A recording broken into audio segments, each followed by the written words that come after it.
pessoal, boa tarde. Vim apresentar para vocês meu trabalho de matemática de fração. Sou a aluna Julia Stephanie, estudante do Cultural Colégio de Curso. Bom, vou explicar para vocês direitinho, certo? O que é fração e a representação de leitura, ok? Bom, ele tem 3 exemplos, que é denominador, o numerador e a representação de leitura. Vou explicar o que é cada um deles para vocês. O numerador é o que fica em cima do traço separador. Por que traço separador? Porque ele fica no meio, certo? Dividindo o que está em cima e o que está embaixo. Por isso ele está separando os dois, ok? O denominador, ele é o que fica embaixo do traço separador. O numerador não é o que fica em cima e o denominador fica embaixo, ok?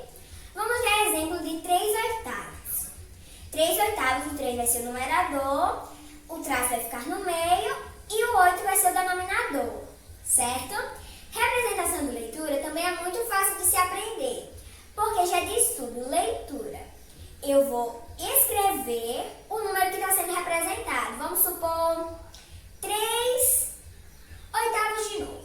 3/8. Eu vou escrever 3/8, ok? Vamos agora dar exemplos com a pizza? Essa pizza aqui foi eu mesma que fiz, de papelão, muito fácil de fazer. Bom, eu vou representar com ela 1/8. Vamos supor 1/8. 1/8 eu acabei de representar com a pizza, certo?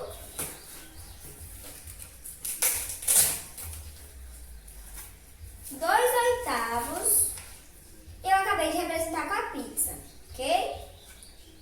Vamos fazer mais uma demonstração, não é?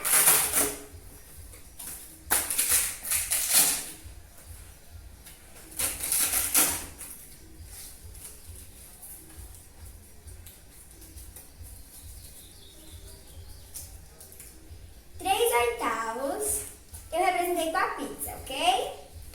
Bom, fração e a representação de leitura são muito fáceis de aprender, certo? É só você prestar bem muita atenção. Não é um assunto difícil e também não é um assunto muito fácil.